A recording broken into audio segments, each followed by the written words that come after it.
Dust and dreams. The dust motes danced in the single ray of sun slicing through the gloom of Harding's mansion. Abigail scrubbed harder at the marble floor, the harsh chemicals stinging her knuckles.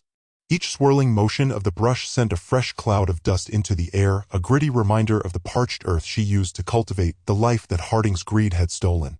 She remembered Caleb's calloused hand, rough but gentle, guiding hers as they planted the first seeds of corn. The smell of damp soil, the warmth of the sun on her back, the shared laughter echoing across the fields. That life, vibrant and full of promise, now felt like a faded photograph bleached by the relentless sun of hardship. The accident. The drought. Harding swooping in like a vulture, offering a pittance for their land, their livelihood. A sudden bellow from Harding's study jolted her back to the present. Double the price. They'll pay it or they'll freeze in the dark. Abigail paused, her hand aching, and strained to listen. Don't care about their families, Jenkins. This is business. Pure and simple. His laughter, cold and sharp as shattered glass, sent a shiver down her spine. It was the same laugh he'd used when he'd foreclosed on their farm, the same laugh that haunted her dreams. She dipped the brush back into the bucket, the water now a murky gray. Dust and dreams, she thought bitterly. That was all she had left. Dust in her hands, dreams buried beneath the weight of Harding's cruelty. But beneath the weariness, a flicker of defiance ignited. She wouldn't let him extinguish her completely. Not yet. Gilded cage. Harding's mansion blazed with light, a beacon visible for miles across the Oklahoma plains. Crystal chandeliers dripped from the ceilings, reflecting off the polished marble floors and the jewels adorning the necks of the assembled guests.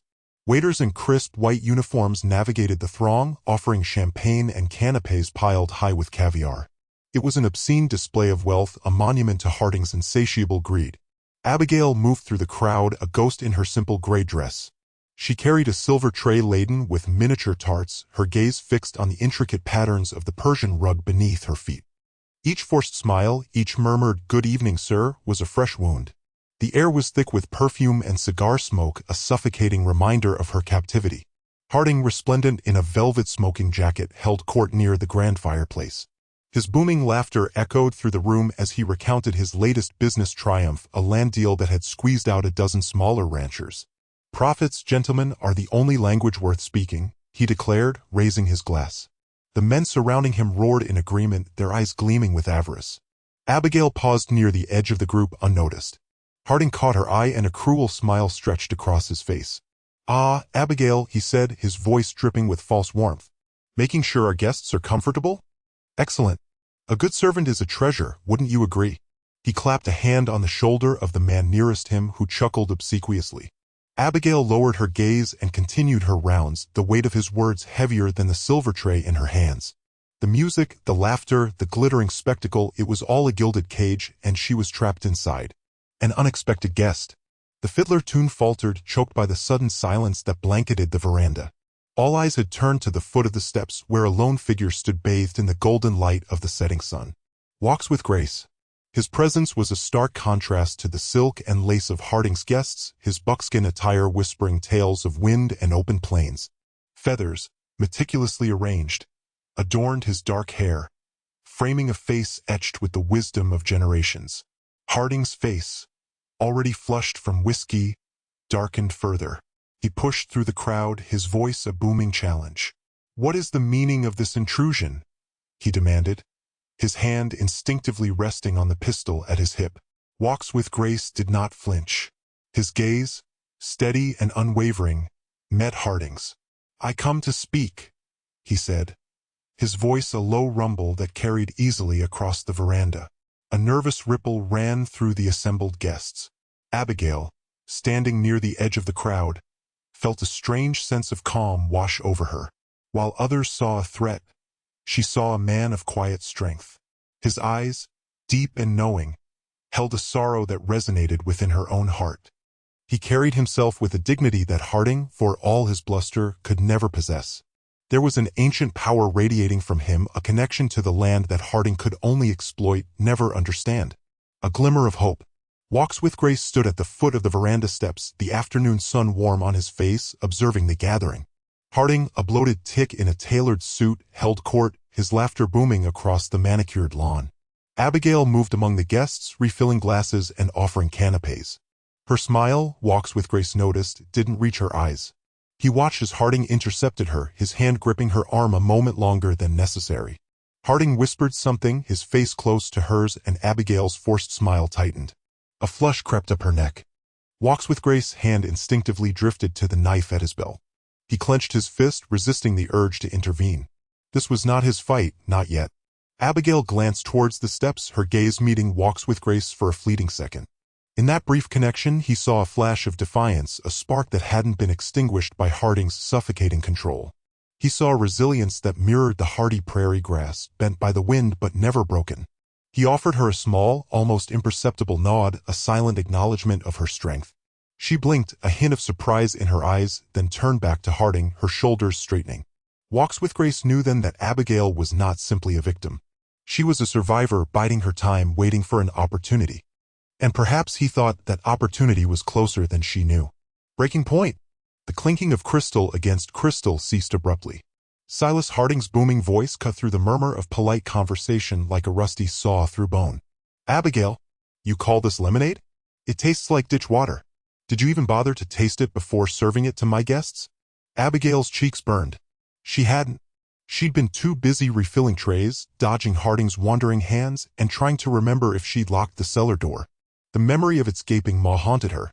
She lowered her gaze, focusing on the intricate pattern of the Persian rug beneath her worn shoes. Silent tears welled, blurring the vibrant colors. She bit the inside of her cheek, hard, willing herself not to crumble. Not here. Not now. Pride was a fragile thing, but it was all she had left. A low growl, almost imperceptible, vibrated through the air. Walks with Grace moved with a fluid grace that belied his size. He stepped between Harding and Abigail, his shadow falling over her like a protective shield. The air crackled with a sudden, palpable tension. Mr. Harding, Walks with Grace said, his voice a low rumble, each word distinct and clear. Perhaps the lady was momentarily distracted. I assure you, her intentions are always honorable. His eyes, dark and unwavering, met Harding's. However, I find myself quite thirsty. Perhaps a glass of this, ditch water, would be welcome. He extended a hand towards the offending pitcher. The silence stretched, thick and suffocating, broken only by the distant chirping of crickets. A price for freedom. A hush fell over the room so thick you could taste it. Walks with Grace stood tall, the firelight dancing across the sharp angles of his face. He hadn't raised his voice, hadn't gestured wildly, but his pronouncement hung in the air like a challenge. I offer you a price for her freedom, Harding. Harding sputtered, his face flushing an unbecoming shade of purple. Freedom? She's indebted to me. Body and soul? He slammed a fist on the table, rattling the crystal goblets. Walks with Grace remained unmoved. A chest of silver. Weighed and measured. Enough to fill your coffers, I suspect. He inclined his head towards the shadows by the doorway where two Comanche warriors stood impassive, flanking a heavy, ornate chest. The metal gleamed dully in the dim light. Harding's eyes darted between Abigail, Walks with Grace, and the chest. His greed warred with his pride. He licked his lips, the flush on his face now replaced by a calculating gleam. Silver, you say? He rose from his chair, his gaze never leaving the chest. The air crackled with unspoken tension. The other guests, previously boisterous, were frozen, their faces pale in the candlelight, unsure whether to breathe. Even the servants seemed to hold their breath, awaiting Harding's decision. The only sound was the crackling fire and Abigail's shallow, uneven breathing. Journey to a new home. Harding spat a stream of tobacco juice onto the parched earth, the silver glinting obscenely in his palm. Waste of good money, he grumbled, but the greed in his eyes betrayed him. He'd have sold his own mother for half the price. Take her then. Useless mouth to feed anyway. Abigail's heart hammered against her ribs. Freedom, bought and paid for, felt like a brand new kind of terror. She scurried back to the shack, gathering her meager possessions, a worn shawl, a chipped porcelain doll her mother had given her, a handful of dried herbs. Each item felt heavier than it should, weighted with the life she was leaving behind. Walks with Grace waited patiently, his expression unreadable. He offered a gentle smile, and Abigail, tentatively, returned it. He gestured towards a sturdy-looking horse, already saddled. The journey was long and arduous. They rode for days, the landscape transforming from the dusty plains surrounding Harding's ranch to the breathtaking expanse of canyons bathed in the fiery hues of the setting sun. The air, crisp and clean, smelled of pine and sage. Abigail, initially stiff with apprehension, slowly began to relax, mesmerized by the sheer scale and untamed beauty of this new world. She watched Walks with Grace move with a quiet grace that mirrored the landscape itself, a stark contrast to Harding's blustering arrogance.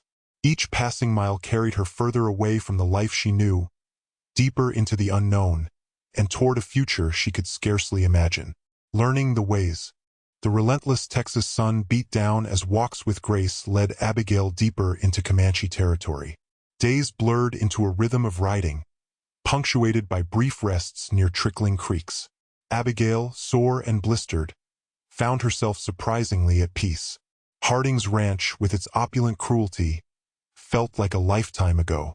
Walks with Grace, despite his stoic exterior, proved a patient teacher. He showed her which plants offered sustenance, how to track animals by the subtle signs they left on the land, and the importance of taking only what was needed. "The earth provides," he'd say, his voice a low rumble, "but we must respect her generosity."